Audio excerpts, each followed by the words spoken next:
YouTube, what the crap's going on? HeirofCarthage here, back in Total War Warhammer 3, and today we're going to be discussing the changes that are going to be upcoming for the Lizardmen as a race when Immortal Empires drops this August. Now, right off the bat, Creative Assembly assures us that if you don't like the Geomantic Web, then very little is going to be changing for you, so that was their first announcement.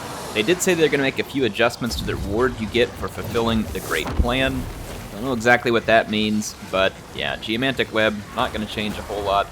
And they said, we fully recognize that it's ripe for a more substantial update and hope to find an opportunity to do so in the future. So they're not saying they won't ever change it, but as of now, Geomantic Web goes mostly unchanged. Now the first big change they talk about is along with Skinks.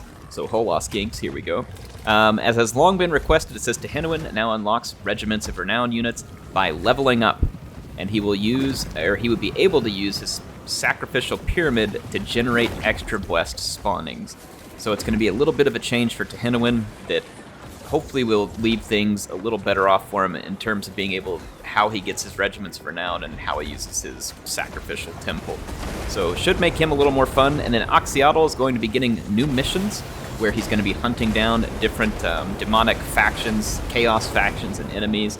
So that should be fun. I'm actually personally really looking forward to Oxyotl and Immortal Empires, so I'm glad to hear that they're going to be bringing in new missions. And it says his mission durations will now scale with the campaign difficulty, making it harder to thwart chaos if you play on harder levels. Now that could be interesting, could be really challenging as well, so be curious to see exactly how that plays out. Next, the Saurus are going to have some changes, so this is going to bring us to Kroq-Gar and Gor-Rok. Now, Kroq-Gar is going to be focusing on creating basically a group of elite Saurus characters. He'll have major buffs for Old Bloods and Scar veterans, and he'll have obviously other buffs for Saurus warriors, which we can assume would also probably be like strength and attack focused. It says while Gor-Rok's new effects will lean into the defensive nature that he has, it says that his unique right will no longer make Saurus unbreakable, but it can grant them a barrier, as well as some immunity to hostile weapon effects like poison. So it says it's a perfect boon for taking on a certain pestilent Ronit. So one can assume that he'll be chasing after Skrull. It says the remainder, or the premier magic wielders, the Slaan, including Lord Kroq, are also going to be getting some skill tree tweaks to basically make them blend in better with Warhammer 3. And then it says Mazdamundi is going to be getting a whopping 50% range increase to all of his spells. Now that's kind of cool. I like little tweaks like this to magic characters that kind of make special magic characters stand out, right? It was always a frustration we had where like Balthasar didn't quite seem any different other than, you know, like his Staff of Volans from another metal caster. So I'm glad to see things like spell mastery and, you know, these little tweaks to each spellcaster. Hopefully that'll help those characters stand out just a little bit better. So in any case, Nakai is going to be the last one we'll talk about here. There's going to be a variety of balance changes, it says, including his tech tree, boost to his economy, improved benefits when you're constructing temples to the old ones.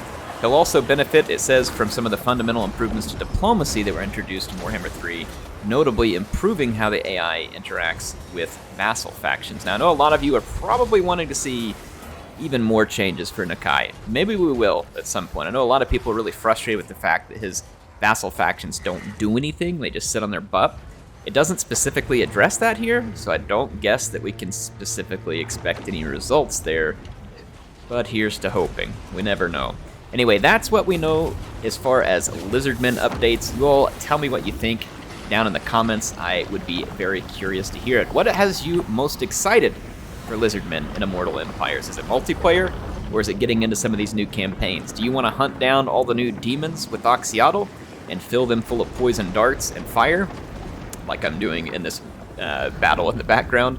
Or are you more keen to taking the Saurus and wreaking melee havoc all over your enemies in the new Southlands Bowl, or the Nahakara Bowl, whatever people are calling it? Or would you in fact like to take on the newly and more powerful Slaan and wreak magic all over your enemies? You all tell me what you think. I think some of these changes for the Lizards are small, but nice. I wouldn't have expected a lot of huge changes for the Lizards either.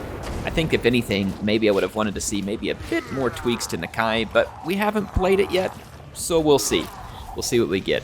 In any case, Heir of Carthage signing out for now. Hope you all enjoyed this one. I'll be back with some more news on the rest of the factions that'll be getting updates in Immortal Empires.